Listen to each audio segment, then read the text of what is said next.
नमस्कार, SBT news में आपका स्वागत है। पेश है 14 जून शुक्रवार सुबह 6:15 बजे राजस्थान की बड़ी खबरें। लोकसभा स्पीकर का चुनाव 26 जून को होगा। इसको लेकर अधिसूचना जारी की गई है। 25 जून तक नाम का प्रस्ताव किया जा सकेगा। राजस्थान की कोटा बूंदी सीट से लगातार तीसरी बार जीतने वाले ओम बिड़ला को फिर लोकसभा अध्यक्ष बनाया जा सकता है। सूत्रों के मुताबिक भाजपा की बैठक में उनके नाम पर मुहर लग गई है। बीजेपी बिड़ला का नाम फाइनल करने के लिए अब एनडीए के सहयोगी दलों के साथ मीटिंग करेगी। 4 जून को लोकसभा चुनाव 2024 के नतीजे आए थे। इसमें बीजेपी के नेतृत्व वाले एनडीए गठबंधन ने 293 सीटों के साथ जीत हासिल की थी। 9 जून को नरेंद्र मोदी ने लगातार तीसरी बार देश के प्रधानमंत्री पद की शपथ ली।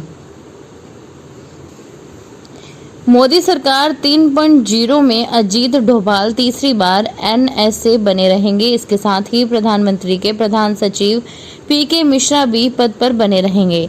इस तरह उनका कार्यकाल प्रधानमंत्री मोदी के कार्यकाल के साथ पूरा होगा। अजीत डोभाल और पीके मिश्रा को अपने कार्यकाल के दौरान कैबिनेट मंत्री का दर्जा दिया जाएगा।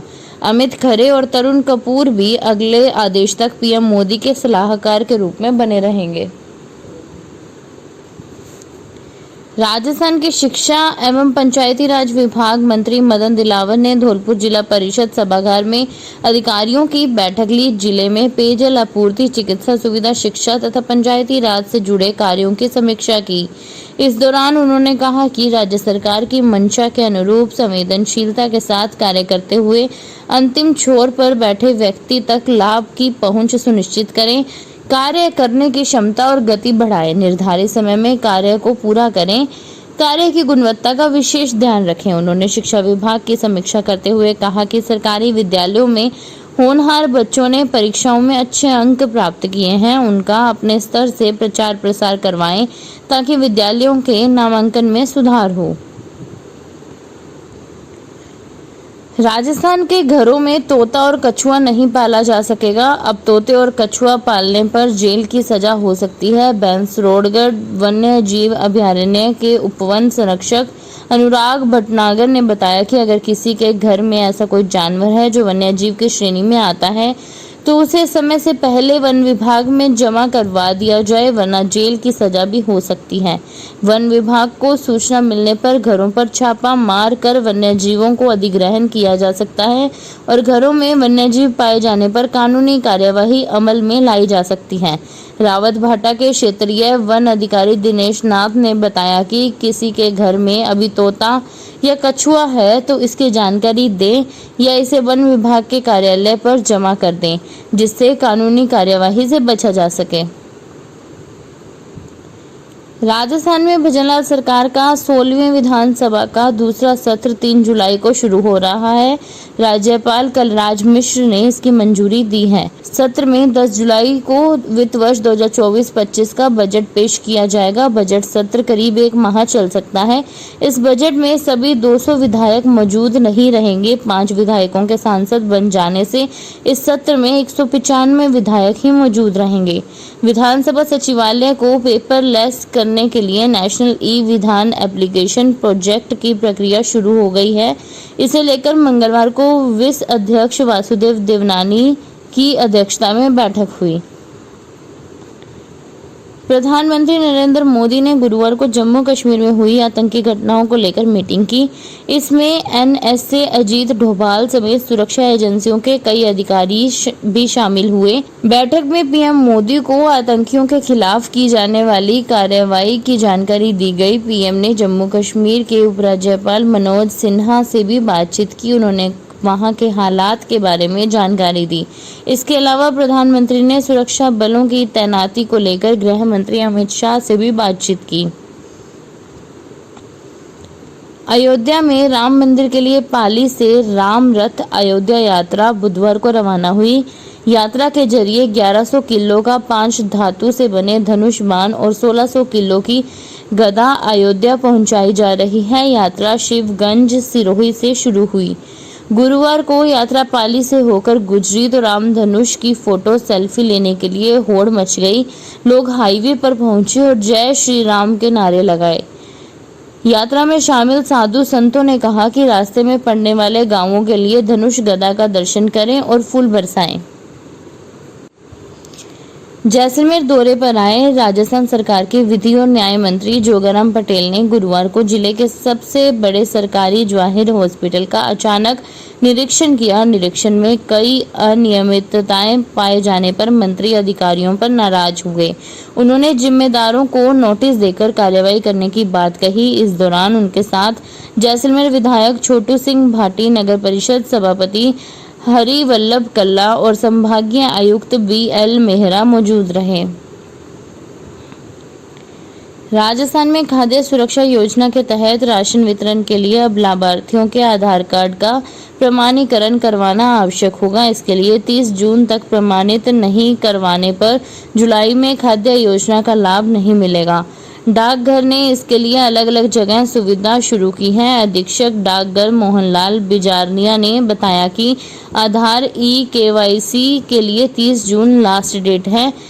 सभी लोगों को आधार अपडेट करवाना जरूरी है। लोगों को आधार संबंधित काम के लिए किसी प्रकार की समस्या न हो, इसके लिए डाक विभाग ने सभी डाकघरों में विशेष व्यवस्था की गई है।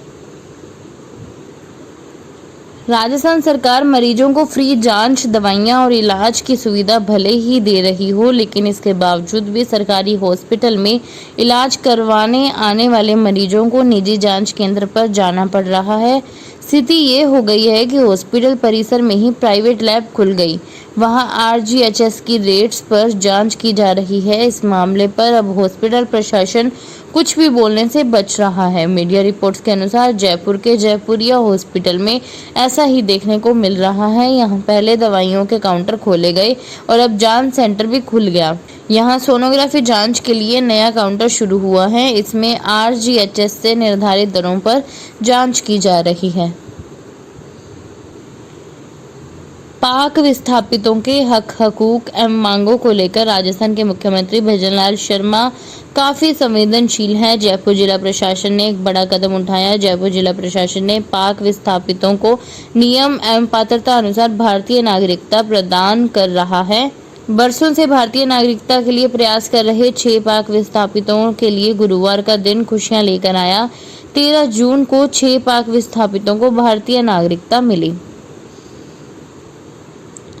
12 जिला उपभोक्ता आयोग ने एक शिकायत पर टोल प्लाजा पर जुर्माना लगाया है। परिवादी अभिनव गौतम ने परिवाद जिला उपभोक्ता विवाद प्रतितोष आयोग में लगाया था। इस पर यह फैसला किया गया। प्रकरण के अनुसार प्रार्थी श्योपुर कार लेकर गया था। 12 से श्योपुर जाते वक्त पांडोल टोल प्लाजा पर फास्ट टैग में राशि होने के बावजूद भी प्रार्थी से टोल फीस 20 रुपए लिए गए। 12 आते वक्त भी इसकी शिकायत की गई मगर कोई कार्यवाही नहीं हुई।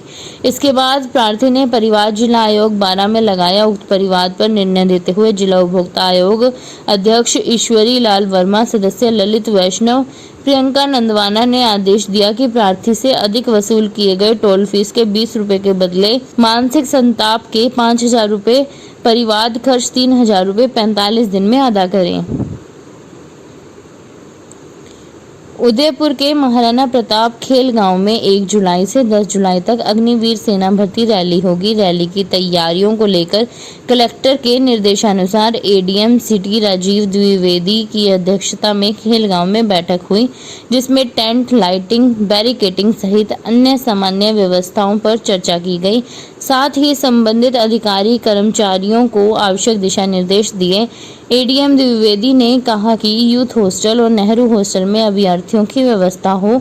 दौड़ के लिए मैदान और ट्रैक के लिए आवश्यक संसाधनों का उपयोग करते हुए समय पर रनिंग ट्रैक तैयार किया जाए। साथ ही लीज लाइन, इंटरनेट और अन्य तकनीकी संसाधनों की भी व्यवस्था की जाए।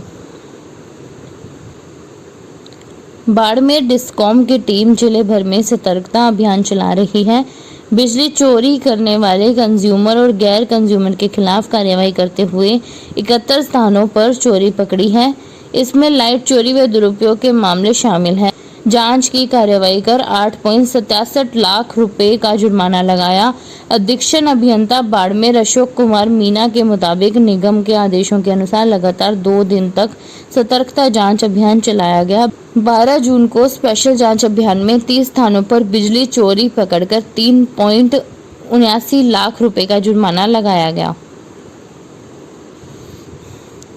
राजस्थान माध्यमिक शिक्षा बोर्ड की ओर से 10वीं व 12वीं कक्षा में परिणाम कम होने पर शिक्षकों व संस्था प्रधान के खिलाफ कार्यवाही की जाती है। अब 5वीं व 8वीं कक्षा के परिणाम के आधार पर भी संस्था प्रधानों का सम्मान होगा।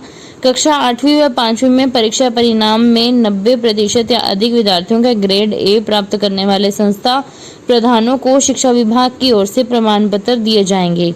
वहीं 50% या अधिक विद्यार्थियों के ग्रेड ई प्राप्त करने पर संस्था प्रधान के विरुद्ध CCA नियम 17 के तहत कार्यवाही की जाएगी। यदि एक स्कूल में एक कक्षा का परिणाम श्रेष्ठ रहा वहीं दूसरी कक्षा में न्यून रहा और CCE 17 के तहत नोटिस दिया जा रहा है तो एक कक्षा के लिए प्रमाण पत्र भी नहीं दिया जाएगा।